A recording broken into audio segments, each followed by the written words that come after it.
Viewers, हम तैयारी कर रहे हैं कक्षा 10वीं गणित की और गणित में अध्याय 1 के सारे जो महत्वपूर्ण प्रश्न हम तैयार कर रहे हैं और इससे हमारे लगभग सारे प्रश्न तैयार हो जाएंगे क्योंकि इसी तरीके से होंगे।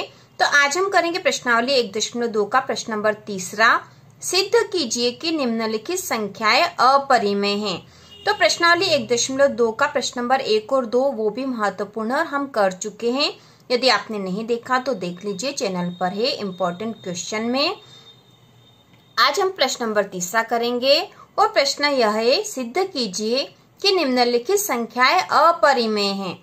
तो इसमें पहला है 1/√2। तो इसको सबसे पहले करेंगे हम हल और बहुत ही आसान है। यदि आपने इसका प्रश्न नंबर पहला, दूसरा या इम्पोर्टेंट क्वेश्चन नंबर 4 और 5 देख लिया होगा तो यह आपको बहुत ही आसानी से हो जाएगा। तो यदि हमें यह सिद्ध करना है कि यह संख्या अपरिमेय है तो हम इसका विपरीत मानकर चलेंगे और लिखेंगे माना कि 1/√2 एक परिमेय संख्या है।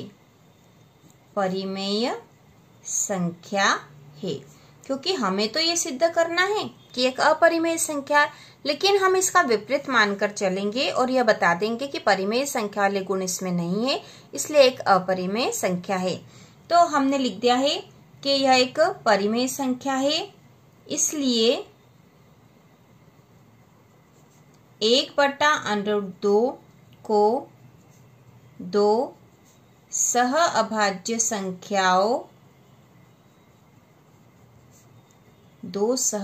संख्याओं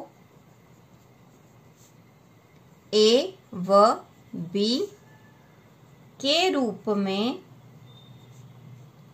रूप में लिखा जा सकता है। ठीक है, जो भी परिमेय संख्या होती है उसे दो सहभाज्य संख्याओं A व B के रूप में लिखा जा सकता है। यह हमने पिछले सवालों में भी करा था। तो इसको भी लिख देंगे हम 1/√2 बराबर A/B और यहाँ लिख देंगे जहां B 0 के बराबर नहीं है। अब यहाँ पर 1/√2 बराबर A/B कर दिया। अब हमें तो √2 ऊपर लाना है, ठीक है, तो ही हमारा यह सवाल आसानी से हो जाएगा। तो यदि हम इस संख्या को उल्टा करके लिखेंगे, मतलब √2/1 कर दो और इसको B/A कर देंगे तो हो जाएगा। मतलब इस √2 को हमने ऊपर लिख दिया, √2/1 हो गया, बराबर हो गया, ये A/B था तो हम इसको भी B/A लिख देंगे। अब यहाँ पे इस 1 से तो कोई फर्क पड़ेगा नहीं, इसलिए हम लिख देंगे √2 बराबर B/A। यहाँ पर जो B और A है ये पूर्णांक है और परिमेय संख्या है, तो हम यहाँ लिखेंगे यहाँ B/A में A व B पूर्णांक व परिमेय संख्या है। अतः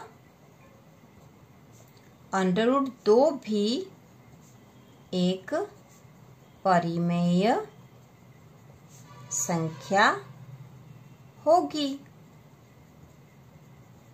ठीक है, तो हमने यहाँ बोल दिया है कि A व B पूर्णांक है और परिमेय है, तो यदि ये परिमेय संख्या है तो इसके बराबर वाली ये संख्या भी परिमेय संख्या होगी। लेकिन हमें तो पता है कि √2, √3, √5 ये सारी जो है अपरिमेय संख्या, हमने सिद्ध किया है पहले। तो हम यहाँ लिख देंगे लेकिन हमें पता है कि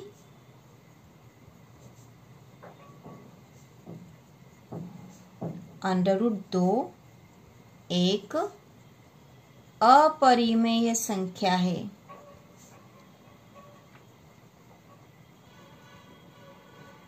ठीक है, अब यहाँ हमें पता है कि √2 एक अपरिमेय संख्या है, इसलिए 1/√2 भी अपरिमेय संख्या होगी। ठीक है, अतः हमारी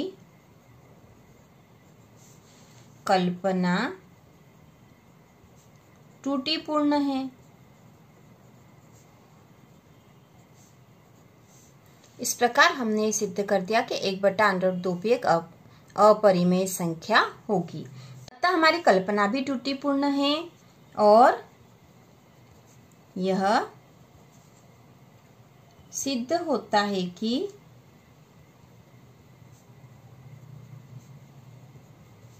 1/√2 एक अपरिमेय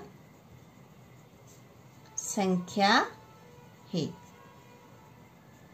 ठीक है, तो इस प्रकार से हमने यह सिद्ध कर दिया है। इसके बाद इसी में अगला है 7√5 को हमें अपरिमेय सिद्ध करना है।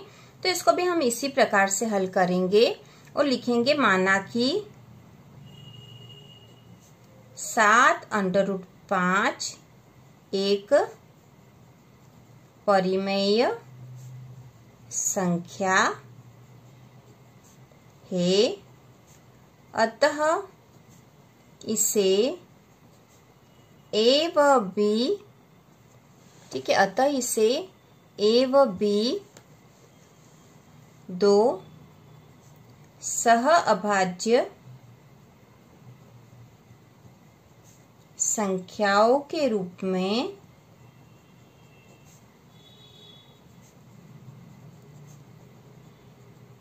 लिखा जा सकता है।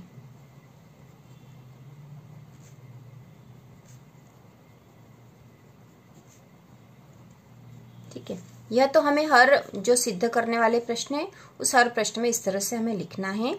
तो हम इसको ए व बी दो सहभाज्य संख्याओं के रूप में लिख सकते हैं।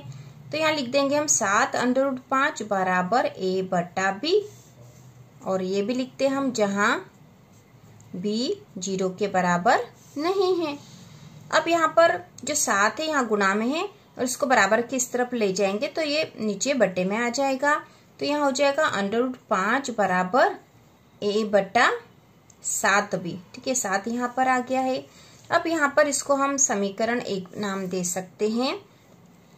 और देखो यहाँ पे ए व बी जो है परिमेय संख्या है और 7 एक पूर्णांक है, तो ये पूरी जो संख्या है परिमेय हो गई। और ये परिमेय संख्या तो इसके बराबर वाली ये भी परिमेय संख्या हो जाएगी। लेकिन हमने तो सिद्ध करा था कि √5 तो एक अपरिमेय संख्या है। तो इस प्रकार हमारी जो कल्पना है, जो हमने माना है, वह गलत सिद्ध हो जाएगा। तो हम यहाँ लिख देंगे, यहाँ ए व बी पूर्णांक है, अतः a बटा 7b एक परिमेय संख्या होगी। ठीक है, ये एक परिमेय संख्या होगी। और यदि ये परिमेय संख्या तो √5 भी एक परिमेय संख्या हो रही है, इसलिए √5 भी एक परिमेय संख्या होगी। ठीक है, इससे तो सिद्ध हो गया कि √5 भी एक परिमेय संख्या है। परंतु हम जानते हैं कि √5 एक अपरिमेय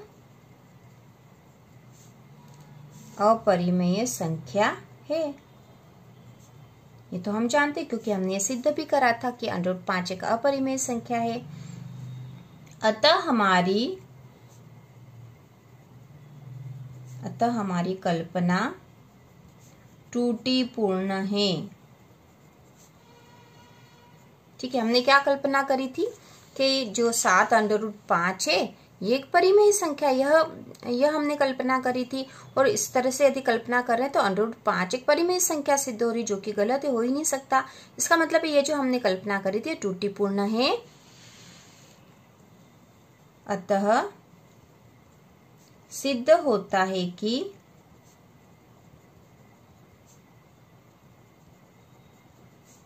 (7√5) एक अपरिमेय संख्या है।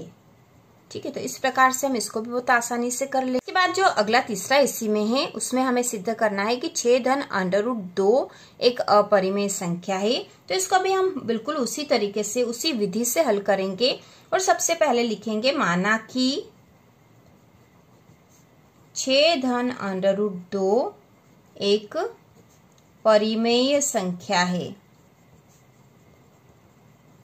परिमेय संख्या है, क्योंकि हमें इसे सिद्ध करना है कि अपरिमेय संख्या, तो हम इसका विरोधाभासी लेकर चलेंगे। माना कि 6 अंडर रूट 2 एक परिमेय संख्या है, अतः इसे 2 सह अभाज्य संख्याओं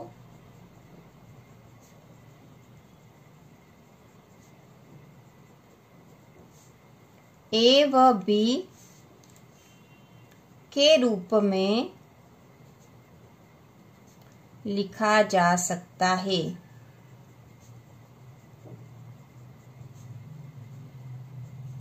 तो हम यहाँ लिख देंगे 6 धन अंडर रूट 2 बराबर ए बट्टा बी, जहां बी 0 के बराबर नहीं है।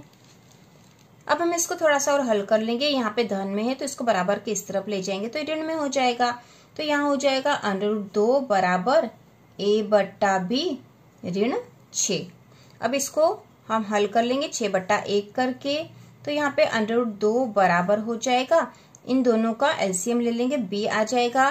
बी से बी जो एक ही बार भाग जाएगा, ए यहाँ पर सीधा ए आ जाएगा, ऋण यहाँ पर बी का 1 में भाग लगाएंगे तो बी आएगा, और बी का 6 में गुणा करेंगे तो 6 भी हो जाएगा। ठीक है, तो यहाँ पे हो गया अंडर रूट 2 बराबर ए ऋण 6 बी बट्टा बी।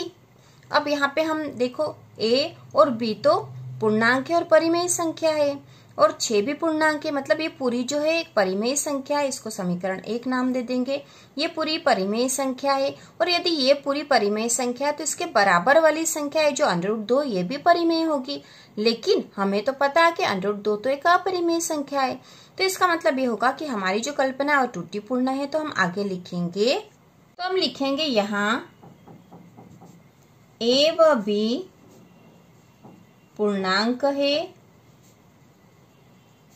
अतः ए ऋण 6 बी बट्टा बी एक परिमेय संख्या होगी।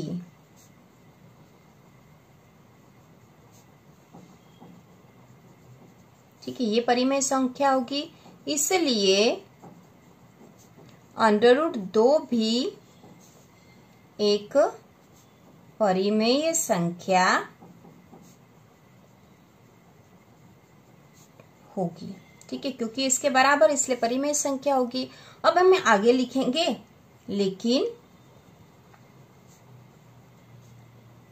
लेकिन हम जानते हैं कि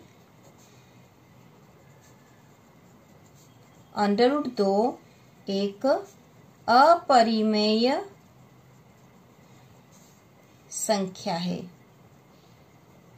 अंडर रूट 2 जो है एक अपरिमेय संख्या है, अतः हमारी कल्पना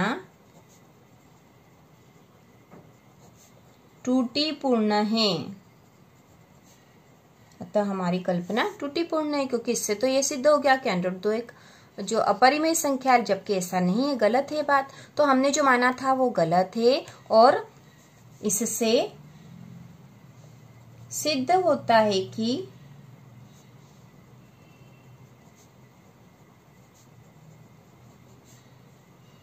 छः धन अंडर रूट 2 एक अपरिमेय संख्या है। इस प्रकार ये पूरा प्रश्न हल हो गया है, जिसमें हमें किसी संख्या को अपरिमेय सिद्ध करना है। सबकी एक ही विधि, एक ही तरीके से हम इनको कर रहे हैं, आपको आसानी से समझ में आ जाएंगे।